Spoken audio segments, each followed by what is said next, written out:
আসসালামু আলাইকুম ওয়া রাহমাতুল্লাহি ওয়া বারাকাতুহু। আউযু বিল্লাহি মিনাশ শাইতানির রাজীম। বিসমিল্লাহির রাহমানির রাহিম। ওয়া মিনহুম মান ইয়াসতামিউ ইলাইকা وجعلنا على قلوبهم أكنة أن يفقهوه وفي آذانهم وقرا وإن يروا كل آية لا يؤمنوا بها حتى إذا جاءوك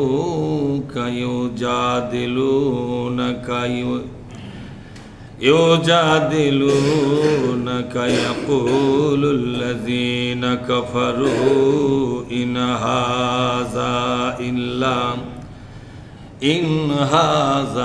إلا أساطير الأولين।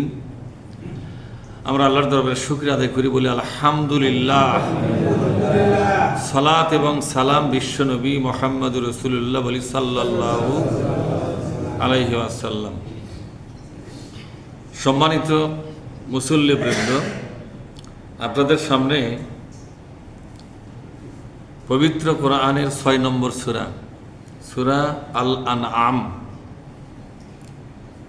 এর ২৫তম একটি আয়াত আমি পড়ে শোনালাম। আসুন এখান থেকেই আল্লাহ পাকের এই বক্তব্যগুলোকে আমরা আমাদের মাতৃভাষায় বুঝে নেওয়ার চেষ্টা করব। আমার তৌফিকি ইল্লা বিল্লাহ। আল্লাহ পাক বলছেন, ওয়ামিনহুম মাইয়াস্তামিউ ইলাইকা, ওগো নবী, অনেক লোক আছে যারা আপনার দিকে তাকায় আছে, আপনার কথা শুনতেছে বলে মনে হবে। অনেক লোক আছে আপনার দিকে তাকায় আপনার কথাগুলো শোনে, গভীর মনোযোগ সহকারে শোনে। চোখ মুখ দেখে বোঝা যাবে যে লোকগুলো মনে হয় কোরআনের কথাগুলো মেনে নেবে। কি বোঝা যায় বলেন তো? চোখ মুখ দেখে বোঝা যায় লোকগুলো মনে হয় কোরআনের কথাগুলো মেনে নেবে, মেনে নেওয়ার জন্যই মনে হয় শুনতেছে, খুবই আগ্রহ সহকারে শোনে। وجعلنا على قلوبهم أكنة أن يفقهوه وفي آذانهم وقرا, এদের কলবের উপরে পর্দা পড়ে গেছে, আকিন্না মানে কার্বন পড়ে গেছে, আর তাদের কর্ণ কুহুরটা বন্ধ হয়ে গেছে। আল্লাহ তাআলা বলছেন, আমার কোরআনের কথা যখন ওদের কানের মধ্যে ঢোকে, ওই কানের ভিতরে একটা ছিদ্র দিয়া মানুষের কলিজা পর্যন্ত কোরআনের কথাগুলো পৌঁছে যায়, কিন্তু আমি আল্লাহ রব্বুল আলামিন ওই ছিদ্র পথটা বন্ধ করে দেই। নাউজুবিল্লাহ, জোরে বলুন না নাউজুবিল্লাহ। কারণ কি? কারণ আমার বান্দা আমার সাথে বেয়াদবি করেছে, আমার কোরআনের সাথে বেয়াদবি করেছে, আমার রসুলের সাথে আমার এই বান্দাটা বেয়াদবি করেছে। আল্লাহর সাথে বেয়াদবি, রসুলের সাথে বেয়াদবি, কোরআনের সাথে বেয়াদবি। আর বিশ্ব নবীর পক্ষ থেকে যারা কোরআন বুঝায়, কোরআন বুঝানেওয়ালা যারা, তাদের বিরুদ্ধে সমালোচনা করেছে ব্যাপকভাবে, তাদেরকে গালিমন্দ করেছে, তাদের বিরুদ্ধে বিভিন্ন দুর্নাম রটাইয়া দিয়া বিভিন্ন দোষ তৈরি করে করে প্রচার করে করে কোরআনের প্রচারকারকদের বিরুদ্ধে জনগণকে খেপায়া তুলেছে। এই ওয়াকামগুলো করার কারণে আমি আল্লাহ পাক তার কলিজায় কোরআন বসতে দেব না। নাউজুবিল্লাহ।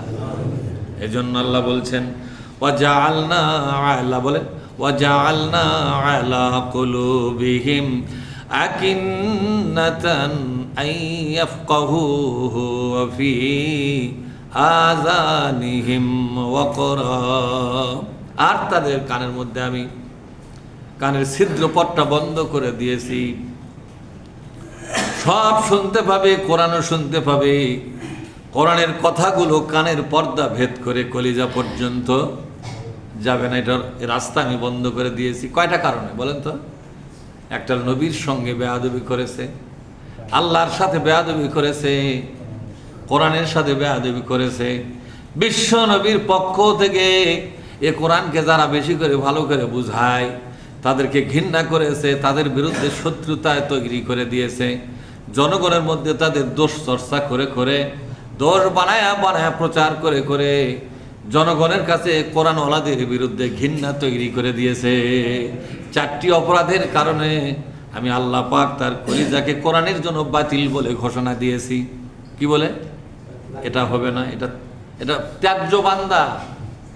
দুনিয়ার সব জ্ঞান বিজ্ঞান ঢুকবে, সাহিত্য কলা ঢুকবে, কবিতা ঢুকবে, দুনিয়ার সব কিছুই ঢুকবে।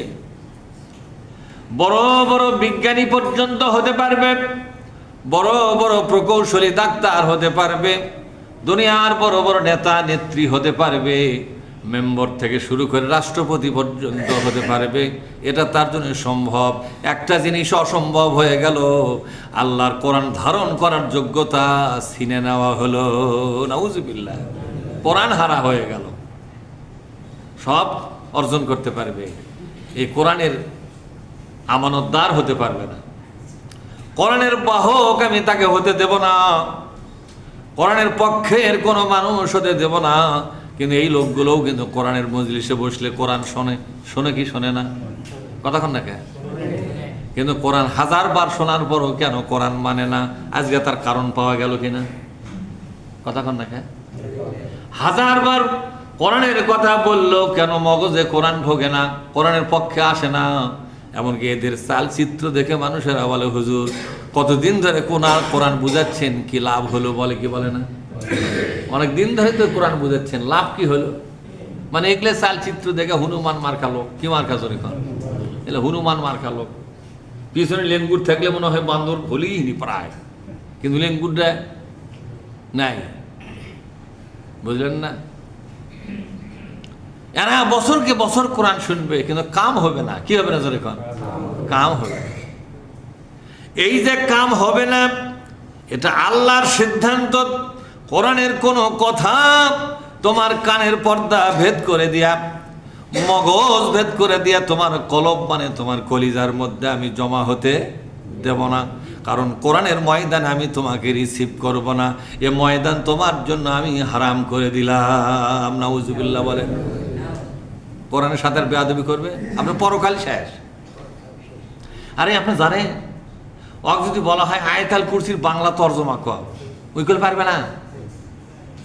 কিন্তু মাসাঙ্গত যদি বসে একবার, ওর সাফার ধার দিয়ে 10টা মৌলবি যা পারবে না, এরকম আছে না? তো এখন মৌলবি পর্যন্ত বলবে যে বাবা লাকত মাটি এই লোকের সাথে আর জীবনে আর লাগবো না। বা কি রে এই রে দজ্জাল মার্কা লোক, যদি কথা সোজা কথায় না হয় মুখ খারাপ করা শুরু করে, জোরে কোন ঠিক না? মানে ওই এমন কোনো কৌশল নাই যেটা ওই জানে না, সব কৌশলই প্রয়োগ করে করে কোরআনের পক্ষের মানুষগুলোকে মাটির সাথে মিশে দেওয়ার চেষ্টা করে। এমন লোক আপনাদের এলাকাত না থাকলেও আমার এলাকাতে আসেন, কথা বুঝতে পারছেন? অনেক লোক বলে আমাদের গ্রামের ভাষায়, ওর মুখের গোড়টা পাও লাগান যায় না। পাওকে হাতি লাগান যাচ্ছে না, পাও তো অনেক দূরে থাকলে, কথা ঠিক নেই। এরকম চাপাবাস।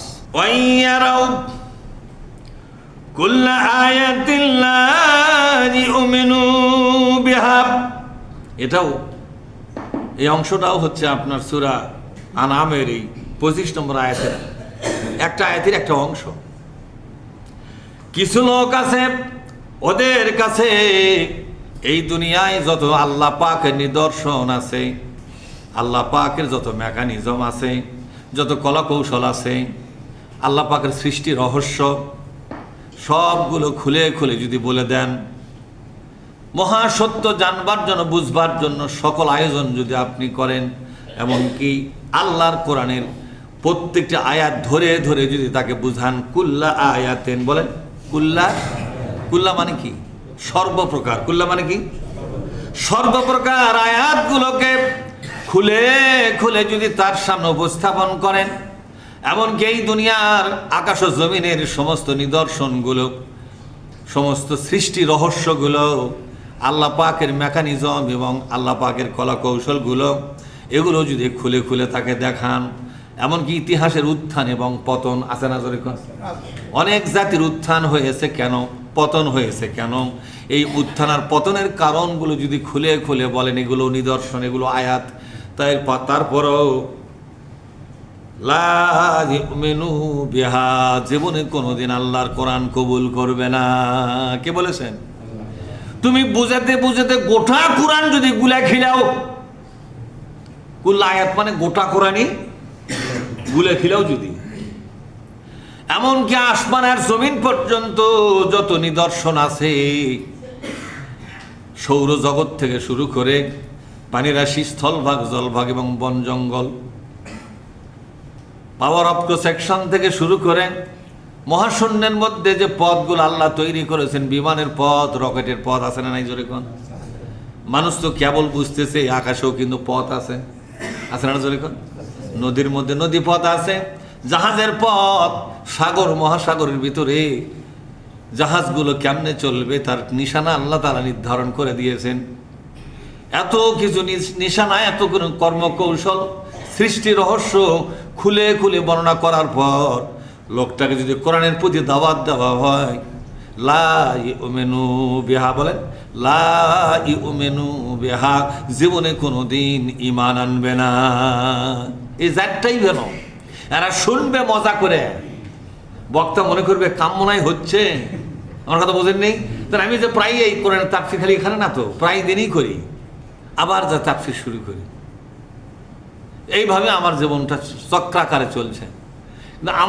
আমার এই আয়াতটা দেখে মনে হয় যে এই ইচ্ছা তো আমার মধ্যে হয়, এরকম আগ্রহ আসে যে মনে হয় যাদের কাছে কোরআন বলতেছি আর সবাই কোরআনের পক্ষে আসবে, চেহারা আমার সিংকাই দেখা যাচ্ছে, কিন্তু এগুলা সব মিশা কথা, ঠিক না? ঠিক তো দেখো, এগুলা শুনবে মজা করে কিন্তু বিরোধিতা করবেও মজা করে। হ্যাঁ, সিরিয়াস একটা জাত, বিপজ্জনক ব্যক্তি এরা। কি ব্যক্তি জোরে বলুন? এরা ডেঞ্জারাস পারসন, বিপজ্জনক লোকেরা। অনেক লোক বলে অনেকদিন ধরে কোরআন শুনতেছি, ওই একই কথা বলে কিনা জোরে? ওইলেই ওইলেই ওইলেই ঘুরে ঘুরে কয়, বলে না? বলে না? এই আয়াতটা আসতেছি, এর মধ্যেই আছে। এরপর আল্লাহ পাক বলছেন, হাত্তা ইযা জাউকা ইউজাদিলুনাকা ইয়াকুলুল লাযীনা কাফারু ইন হাযা ইল্লা আসাতিরুল আউয়ালিন। কার আল্লাহু আকবার। এই অংশটাও সূরা আনামের 25 নম্বর আয়াতের শেষ অংশ বলা হয়। আল্লাহ পাক বলছেন, ওগো নবীজি, এমন একদল মানুষ তোমার কাছে আসবে, মজা করে কোরআন শুনবে, এমন একদল মানুষ আপনার কাছে আসবে গো নবী। আমাদের নবীকে আল্লাহ বলছেন, এই যে কা মানে আপনাকে, মানে আপনি কে? মুহাম্মাদুর রাসূলুল্লাহ সাল্লাল্লাহু আলাইহি ওয়াসাল্লাম। নবীর নাম শুনলে মনে মনে হলেও সাল্লাল্লাহু আলাইহি ওয়াসাল্লাম বলবেন, জোরে করে যদি না বলার সুযোগ থাকে মনে মনে বলবেন, তাও বলতেই হবে। তবে একবার বলা ওয়াজিব আর বারবার বলা মুস্তাহাব। একবার বলা কি মানে একই আলোচনার বৈঠকে, বুঝেন নেওয়ার কথা, একই আলোচনার বৈঠকে যদি 1 ঘন্টা 2 ঘন্টা আলোচনা হয়, বারবার সাল্লাল্লাহু আলাইহি ওয়াসাল্লাম বলাটা মুস্তাহাব। তবে একবার বলাটা কি? এটা ওয়াজিব, তরক করলে কবিরা গুনাহ হবে। আমার কথা বুঝতে পারছেন? তো বারবার বললে ক্ষতিটা কি আমার কথা বুঝতে পারছেন? হোক মুস্তাহাব, তাও আমরা বারবার বলবো। আল্লাহ পাক বলছেন, নবীজি, একদল মানুষ তোমার কাছে আসবে, মজা করে করে কোরআন শুনবে, যা যা তেলাওয়াত করবেন, যা যা তাফসীর করবেন আপনি সব বুঝবে, শুনবে, বুঝবে, মাথা নেড়ে নেড়ে কোরআন শুনবে। আপনি মনে করবেন লোকগুলো মনে হয় কোরআন কবুল করে আমার দলে আসে যোগদান করবে, তারাও কোরআন কায়েমের দলে যোগদান করে আন্দোলন শুরু করবে। তাদের চোখ মুখ দেখে তাজা তাজা মনে হয়, চোখের আকৃতি, মুখের আকৃতি, ধ্যানমগ্ন হওয়ার আকৃতি, মনোযোগ দেওয়ার ভাবসাব দেখে আপনার কাছে আশা জাগবে, মনে হয় লোকগুলো কোরআনের পক্ষে আসবে। হোক না কা বুড়া, হোক না কা চ্যাংরা, ঠিক না ব্যাটিক জোরে কন, হোক না কা ধনী, হোক না কা শ্রমিক জনতা, হোক না কা কোটিপতি, কিন্তু চেহারা দেখে বোঝা যায় যে বাবা হা করে কোরআন শুনতেছে, লোকটা কোরআনের পক্ষে হয়েই গেল, লোকটা প্রায় কোরআনের পক্ষে হয়ে গেল। এরকম আপনার মনে হবে, কথা কন না একেবারে। আল্লাহ কে বলছেন? কে বলছেন এটা? আল্লাহ। কাকে বলছেন? নবীকে বলছেন। এখন তো নবী না, এখন কাক বলতেছে? যারা কোরআন বুঝাবার যায় তার সে বক্তা গ্রুপ করছে। আমি এক বক্তা, মনে হচ্ছে আমাকে করছে। আয়াত শুনে তো তাই মনে হয়, ঠিক না? যারাই কোরআন মানুষকে বুঝায় তাকে বলতেছে যে অত আশা করিস না, ওই ভিজে ভিজে চোখ মুখ দেখে মনে করিস না ওগুলো তোর পক্ষে আসবে, আবার কিন্তু উল্টো মুখে যাবে, ঠিক না? ওইখানে দেরি কর, আর কি কয় দেয় না, তুই বক্তা হ্যাঁ ওয়াজ করে চলে যাস, আর ওরা যখন বাড়ির যায় মাসাঙ্গত বসে 2-4 দিন হাটের বাজারে আইলে মানে জমির আলো বসে না গেলে জায়গা বসে থেকে যে উল্টা পাল্টা মন্তব্য করে, তুই তো শুনিস না কিন্তু হামা গেলে শোনা লাগে। কি বলছেন আল্লাহ? তুই তো বক্তা শুনিস না কিন্তু কাক শোনা লাগে? আমাকে শোনা লাগে। তুই তো 7 দিনে একদিন কথা কয়ে গেছিস, আর 7 দিন ধরে কি পেঁচাল হয় সেটা আমাকে বসতে শোনা লাগে। আমি যে শুনেছি তা শোন কি কয় ওরা। ওরা জমির আলোত বসে, মাসাঙ্গত বসে, লোকালয়ের ভিতরে 2-4টা নোংরা লোক যখন তারা কাছে পায়, কি লোক জোরে বলুন? নোংরা লোক ছিলেন না? নোংরা এবং খাইস্টা কিছু লোক আছে নাই জোরে কোন?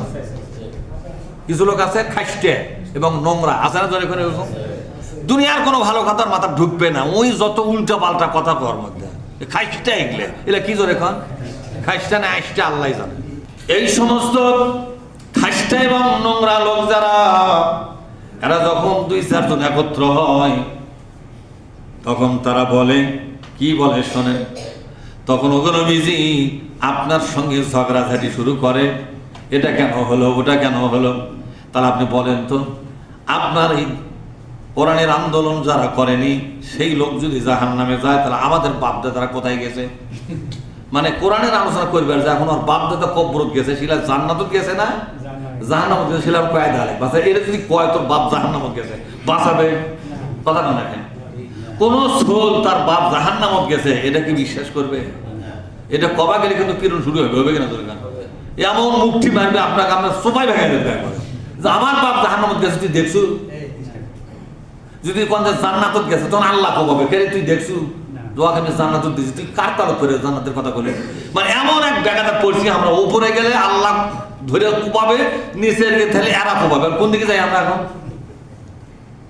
সহজটা বুদ্ধি বার করছে, তোমার বাপ ফুটি গেছে না গেছে আমরা জানি না, বা এছাড়া বুদ্ধি আছে?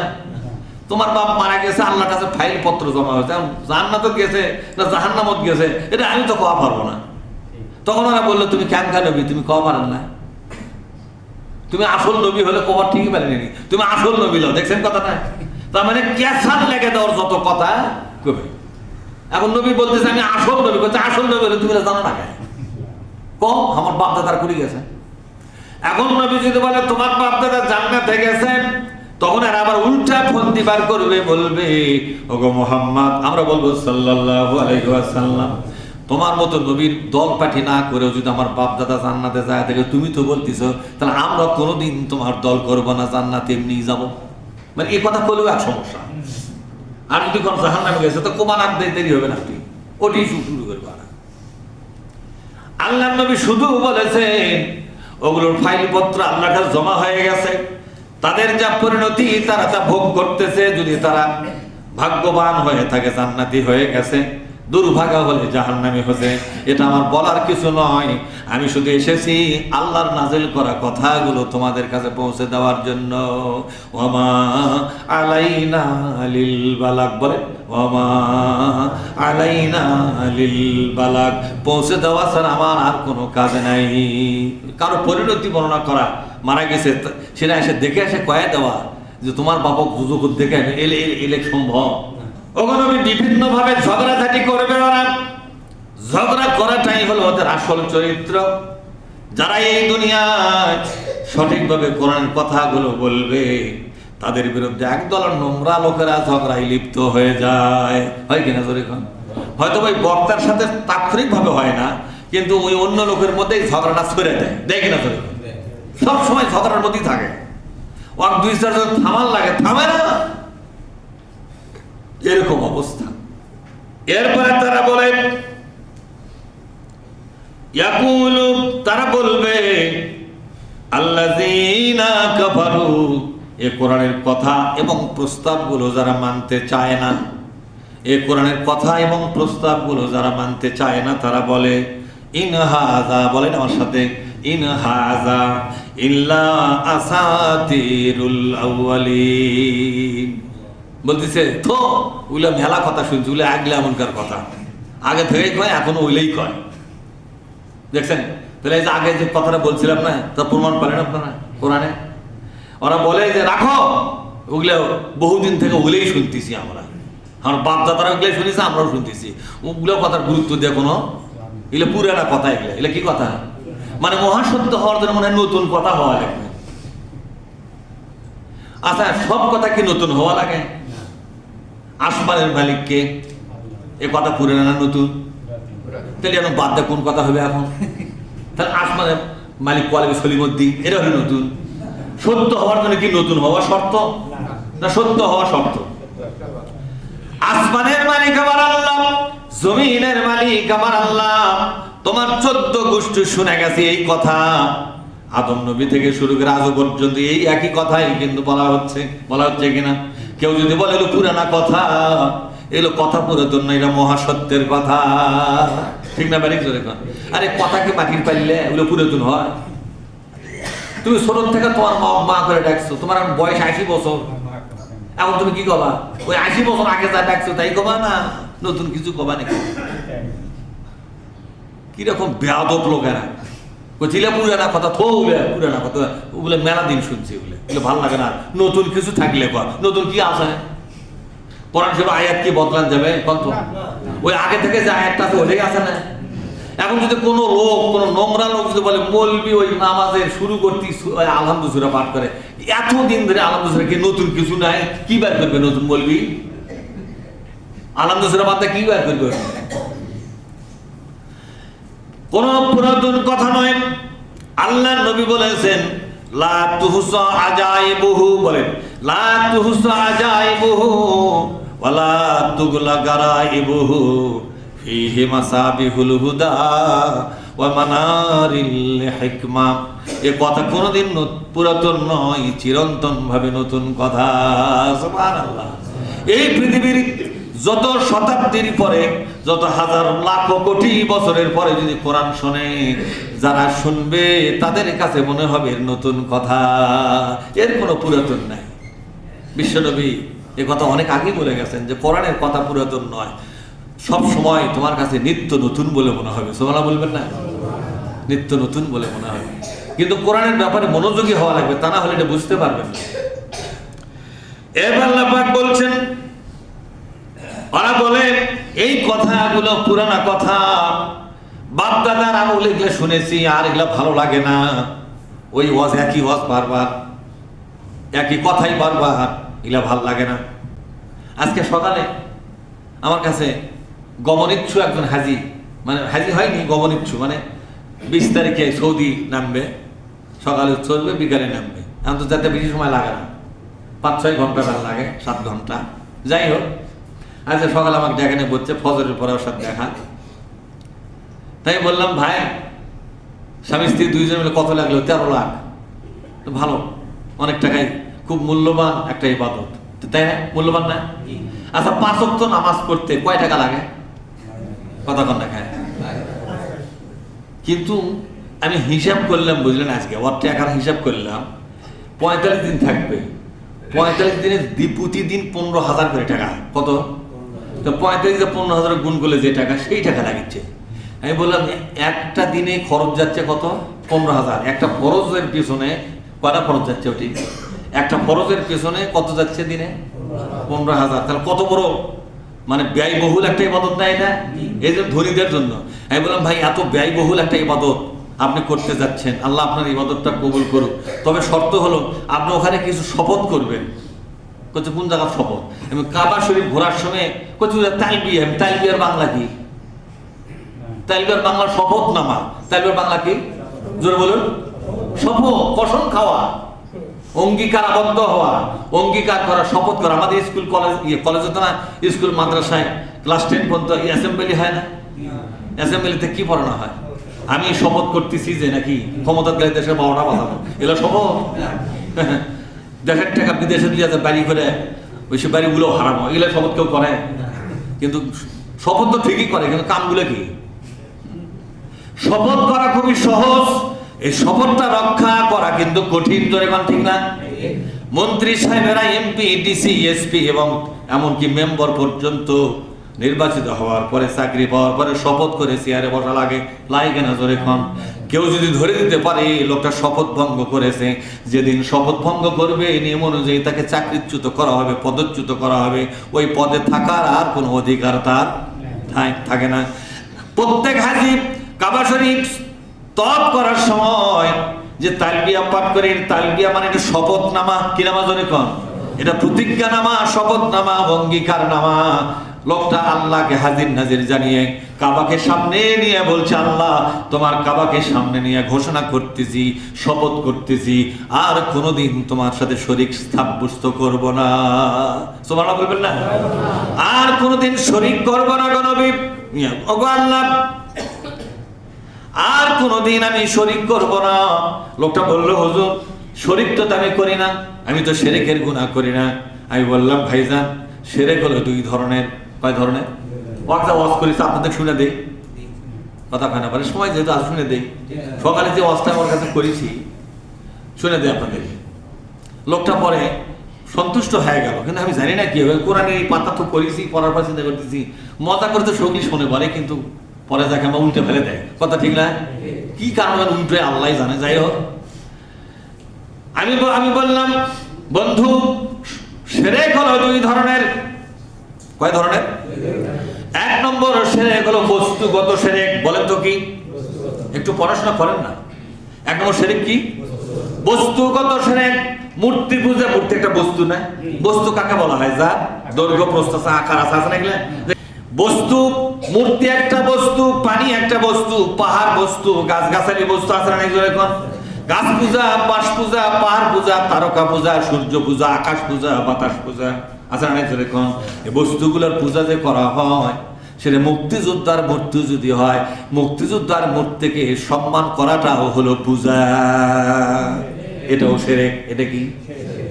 ও বন্ধুরে, এরকম কোন শিরক যদি তোমার থাকে, তোমার হজ বাতিল হবে। যে তোর শপথ কি হলো? শিরক করা মানে হলো শপথ কি হয়ে গেল? ভঙ্গ হলো। শপথ ভঙ্গ হলে কাজটা থাকবে? বোঝেন না আমাকে?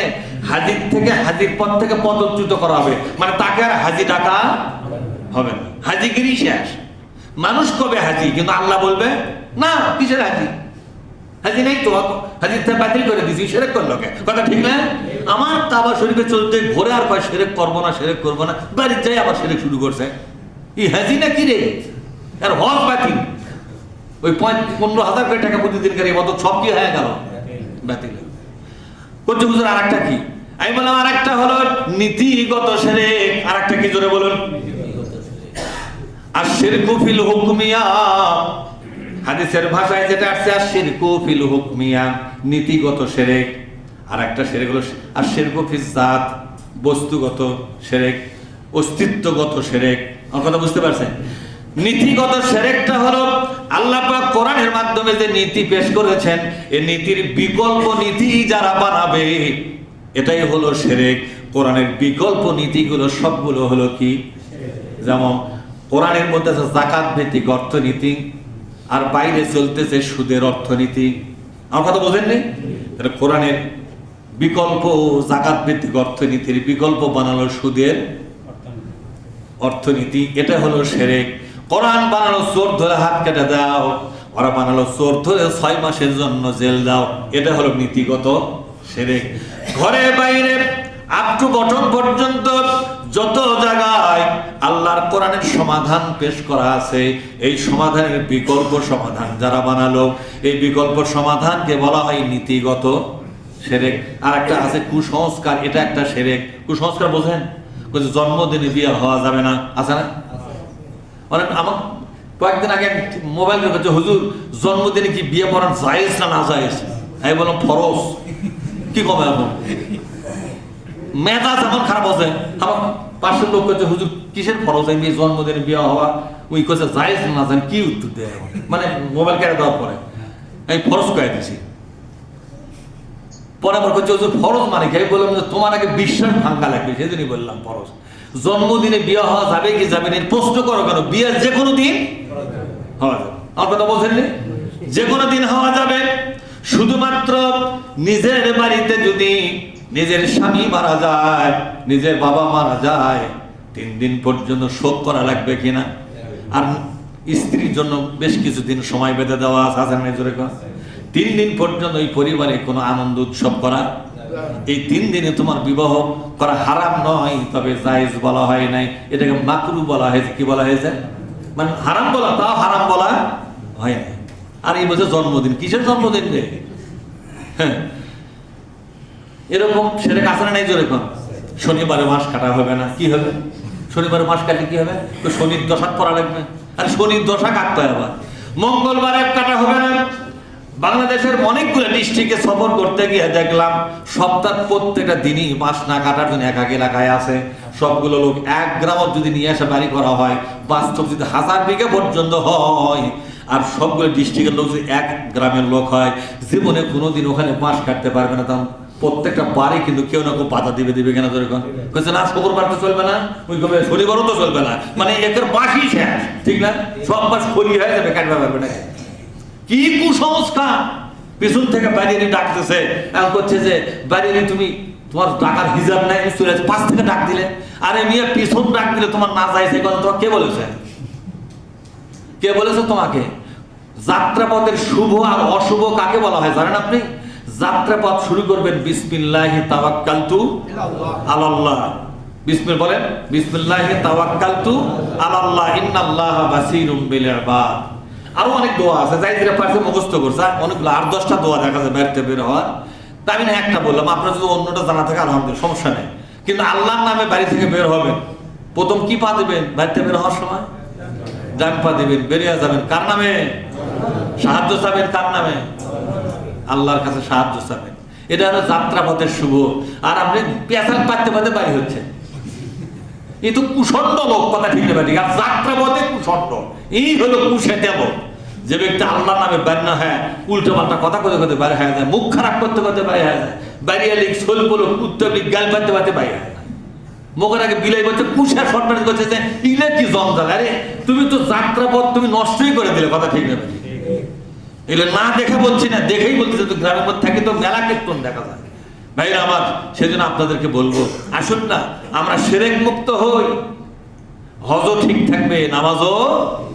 লোকটাকে যখন সুন্দর করে ব্যাখ্যা করে বুঝালাম, লোকটা বললো হুজুর হজ করে আসার পরে আপনার কাছে দীর্ঘ সময় বসা লাগবে, এই শিরকের বিস্তারিত আলোচনা শোনা লাগবে, স্যার আমার উপায় নাই, যদি আমি কালকের পরের দিনই চলে যাচ্ছি বিমানবন্দরে, আপনার কাছে বসবো, এই সুযোগটা আমার নাই। আমি দেখেন কালকে ফজরের পরে আবার দেখা হয়, ইনশাল্লাহ আবার এক সাবজেক্ট বুঝলেন। আমি তো চাঁচর থেকে খেলি।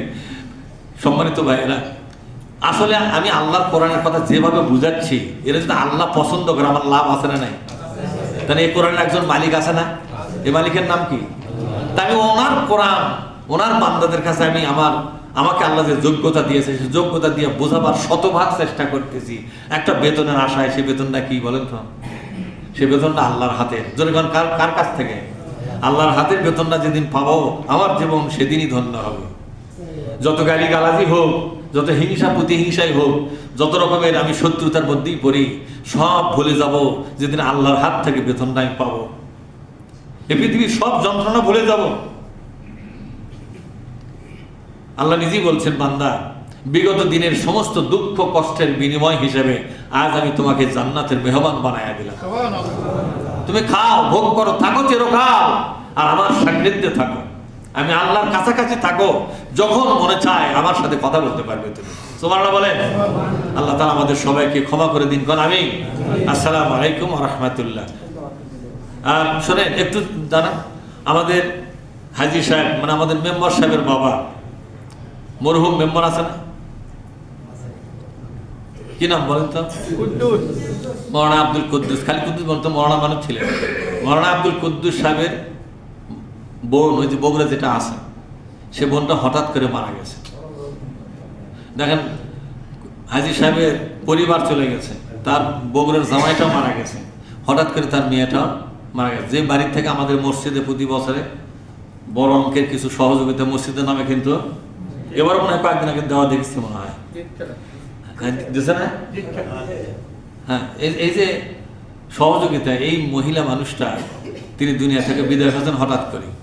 আপনাদের জন্য কিছু খাবার এনেছেন, তাবারক হিসাবে নেবেন, এবং আপনারা প্রাণ ভরে এই মেয়েটার জন্য, হাজী সাহেবের স্ত্রীর জন্য, এবং বড় জামাই ছিল তার জন্য, এবং তার ছেলে মৌলানা আব্দুল কুদ্দুস, এই কড়া মানুষের জন্য সহ নিজেদের আপনজনের জন্য দোয়া করবেন প্রাণ ভরে। আল্লাহ যেন তাদেরকে জান্নাতুল ফেরদৌস নসিব করে দেয়। যেরকম আল্লাহুম্মা আমিন, আল্লাহুম্মা আমিন, আল্লাহুম্মা আমিন।